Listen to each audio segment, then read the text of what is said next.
Yo, what's going on everybody? It's your boy Naruto Explained here, bringing you guys another Boruto Two Blue Vortex discussion. Today, I wanted to touch upon something that I still get questions on that I thought I made my stance very clear on in the past, but I want to give a definitive answer to this since just saying it in passing appears to have made a pretty good chunk of people who keep up with the content potentially overlook it. Not sure if it's because of like the daily upload schedule or just overlooking the line, which is the answer as to why Kurama chose to reincarnate inside of Himawari instead of Boruto, which is why in today's newest Naruto Explained video, I want to give my thoughts and not leave any stones left unturned, if for no other reason than to have something to directly point people to in the future instead of rewriting the same answer over and over in the comment section like I did with the question of when Boruto's anime is returning. So here's the thing. I don't think Kurama chose Himawari by random, nor do I believe that Kurama respawning that concept is random either. I think both of them have justifiable answers here. So starting with the latter of the two, the whole concept of the Nine Tails chakra being something that seeds of it ended up being in the DNA of Naruto's children, it's not the craziest thing to me. In fact, just speaking biologically speaking, it makes sense. Going back to Naruto's manga, we've been told there were complications when it came to Jinchuriki and them having children. With women, the seal loosens during the childbirth, as we saw with Kushina, but at no point in the history of Jinchuriki in the series have we ever seen a male Jinchuriki have children of their own. And I've always looked at the logic behind it being what we got just recently with Kurama. So just off of biology alone, you need sperm in order to fertilize the egg and make life, and it makes sense that part of the Biju chakra has a small seed in it, and as it is being released in the process, that ends up happening. At no point did we ever see a male Jinchuriki have children. The common thing that we've seen with male Jinchuriki is that they often don't have kids, they don't have a family. The moment they're chosen to host a Biju, they don't have relationships, period. The male Jinchuriki of the Eight Tails, they were never stated to have children. And when one takes a look at the One Tails, they were literally sealed inside of a baby. And in the very first Jinchuriki, the One Tails, they made him become a monk. The One Tails Jinchuriki was a lot like a lot of Naruto characters that are patterned after inspiration from Buddhism and other Asian concepts, which is,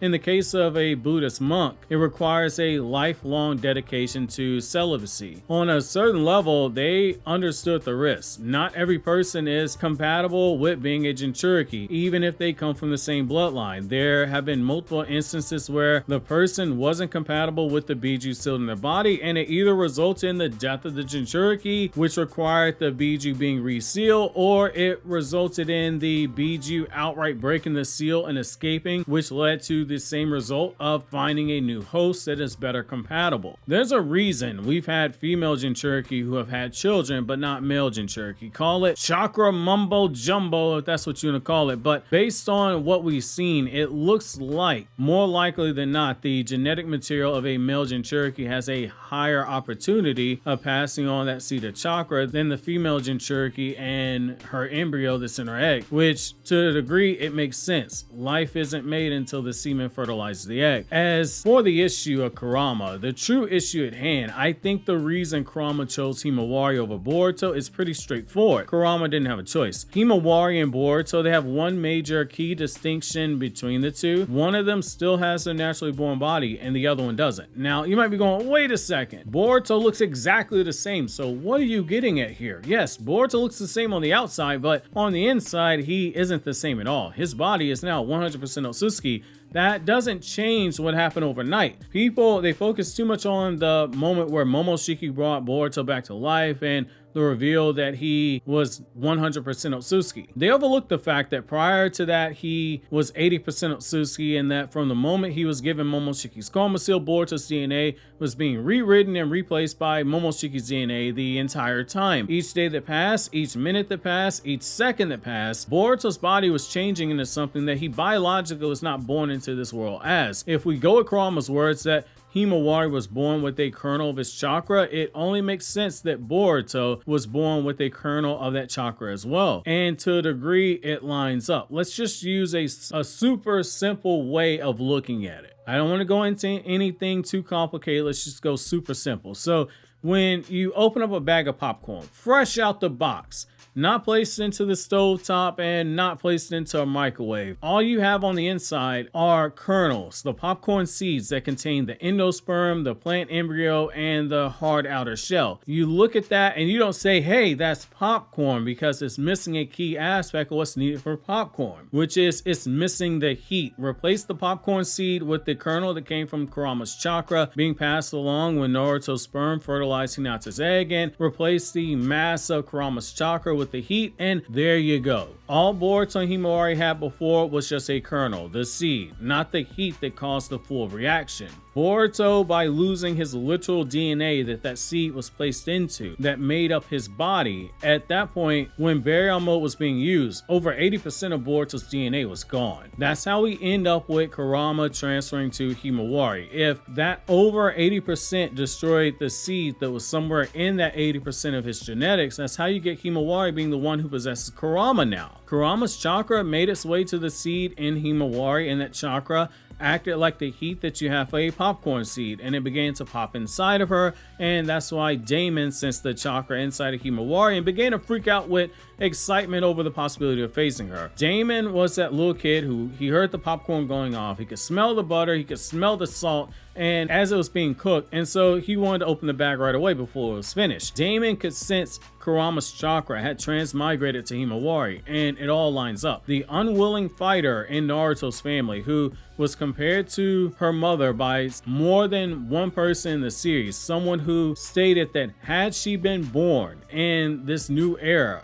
likely wouldn't have become a shinobi, since she would have had a choice that she didn't have back when her and Naruto growing up, where they were born in an era where the five nations, they're in open cold war with each other. Himawari took after her mom in a lot of ways. Life forced her down the road that she's on now. While she was showing signs of being interested in being a shinobi in the manga, what spurred her down that path was pre-omnipotent. She wanted to help Boruto after learning that he had been harmed on a prior mission to stop Code, and seeing Hinata crying about Boruto's safety and the prospect that he'd never come home ever again said made Himawari say, I want to become a shinobi. We have the same thing going on here. That chakra went to Himawari, and she's now thrust in the same situation where even if she didn't want to be a shinobi, she doesn't have a choice here. Life decided for her. She can try to run away from her reality. She could cry, hey, this isn't fair, but those are the cards that are given to her. She has no choice except for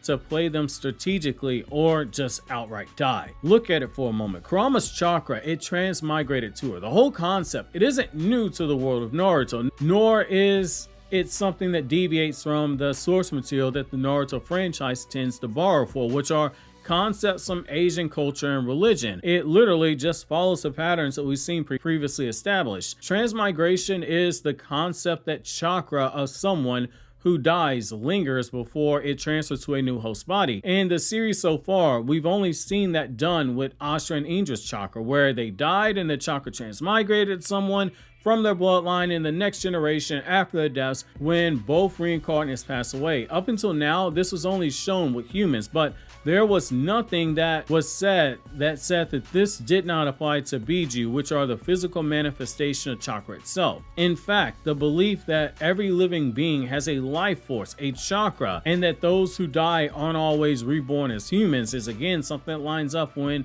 you look at where the inspirations of the Naruto franchise tend to come from. Up until now, the standard that we've seen with Biju is that when they pass away, they are reborn, but they are reborn after an undisclosed amount of time, and they respawn somewhere else out in the world, in the wild. When they do so, it's in their original bodies because chakra itself cannot be destroyed. However, with Himawari having a kernel there inside of her body, a seed already planted, the idea of Kurama's chakra transmigrating there, it makes sense. It's basically a magnet that's pulling it there to have Kurama's chakra respawn. Hence, this was unprecedented because, again, no male Jinchuriki has ever had children outside of Naruto. The chakra Kurama was drawn in by a fragment, and that's how we got where we are now.